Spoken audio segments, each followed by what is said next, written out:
लोक आपले प्रश्न समस्या घेऊन पोलिसांकडे जातात हे आपल्याला माहिती आहे. पण पोलिसांना आपले प्रश्न सोडवण्यासाठी दुसऱ्याकडे जावं लागलं तर आपली समस्या घेऊन नेत्यांकडे जाण्याची वेळ पोलिसांवर आली आहे. आणि या नेत्याने म्हणजेच शिवसेनेच्या नितीन नांदगावकरांनी एका फोनवर ही समस्या देखील सोडवली आहे. पहा नेमकी समस्या काय होती आणि ती कशी सोडवली. बिल्डरने काय पोलिसांनाच फसवायचं सुरू केलंय का? पोलिसांचे पैसे नाही ठेवायचे बस. काही मी कोणत्याही हातला जाईन नाही तर तुम्ही हात जोडू नका. मी तुमचे हात जोडतो. गौरव विचारे सुरक्षा अधिकारी विधान भवनामध्ये आपण सुरक्षा अधिकारी आहात. ओके. आणि आपण सर मी स्वप्नील नांगरे. माझे वडील पोलीस सहाय्यक पोलीस निरीक्षक होते. ते रिटायर्ड पोलीस निरीक्षक माझे वडील होते रिटायर्ड. आणि आपण आता विधान भवनामध्ये ऑन ड्युटी. ओके. अच्छा. ते 50,000 रुपये फोन केले आणि तुम्हाला ते मिळाले त्यांनी. आठवड्याभरात त्यांनी दिले. आपण शिवालयामध्ये आला होता. आपण मी शिवालयामध्ये. कर्म इन्फ्रास्ट्रक्चर बरोबर ना. किती पैसे बाकी आहेत आपले आता? ते जवळजवळ 2.25 लाख रुपये बाकी आहेत. गौरवजी ते आपण घेऊन आला होता. बरोबर ना. विषय कसा होता बेसिकली की सर अधिवेशनच्या काळामध्ये जेव्हा आपलं माननीय हर्षवर्धन साहेबांसोबत जे आपण माननीय मुख्यमंत्री साहेबांची आपण जे कार्यभार सांगत होतो तेव्हा ह्याने एक विषय मांडला होता की माननीय मुख्यमंत्र्यांकडे आमचा एक विषय घेऊन जायचा की आम्ही अमुक ठिकाणी पैसे गुंतवलेत तर ते अडकलेत, बिल्डर नकारतो. तर मला हा विषय तुमच्यापर्यंत सोडा सांगितलं म्हणून मी हा विषय तुमच्यापर्यंत आणि नंतर तुम्हाला लक्षात नसेल आता तुम्ही मगाशी विचारलं ते तुमच्या एका फोनवर 50,000 रुपये पण मिळाले. द्या आपण त्यांना फोन करूया.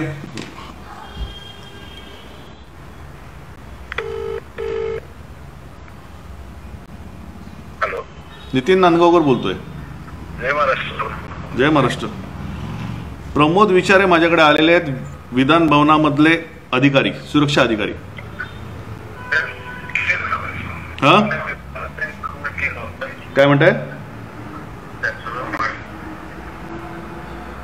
तुम्ही मला व्यवस्थित फोन करा ना. तुमचा आवाज येत नाहीये मला.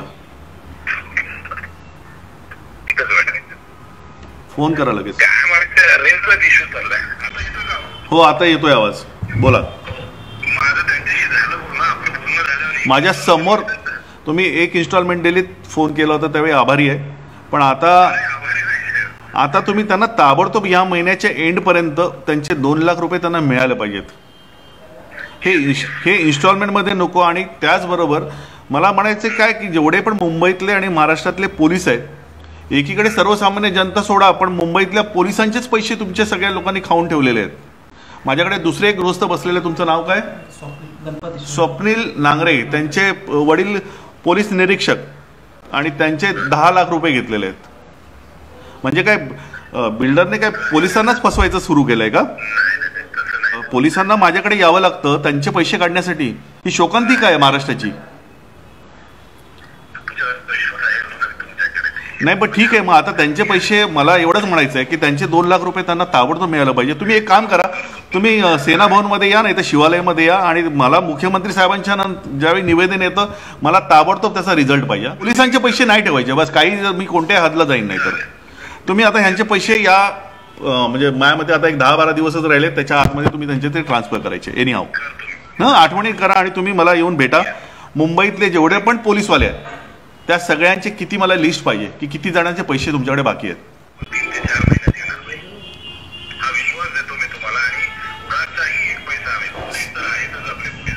म्हणजे त्यांना आज जर पैसे मिळत नसतील वेळेवर तर मला मग मोठं पाऊल उचलावं लागेल. ते मला उचलायला देऊ नका.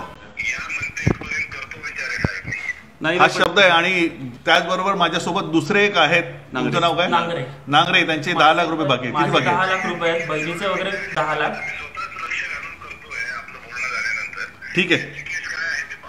Yes thank you. आणि फक्त एकदा भेटायला या. आपण या जेवढे पोलीसवाले त्यांचे सगळं करून टाकूया. ठीक आहे. ओके. आता काळजी करू नका. मुख्यमंत्री साहेबांकडे तुम्ही आपण निवेदन दिलेलं आहे. तुम्हाला त्याचे 50,000 सुरुवात झाली मिळायला आणि फेब्रुवारीच्या एंडपर्यंत बाकी सगळे पैसे भेटतील. धन्यवाद सर.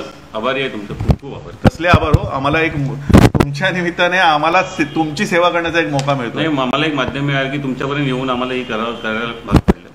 ते धन्यवाद पुन्हा एकदा. नाही तुम्ही हात जोडू नका. मी तुमचे हात जोडतो. कारण पोलिसांची सेवा करण्याचा मौका जर मला मिळत असेल तर तो माझ्या अभिमानाची गोष्ट आहे माझ्यासाठी. थँक्यू.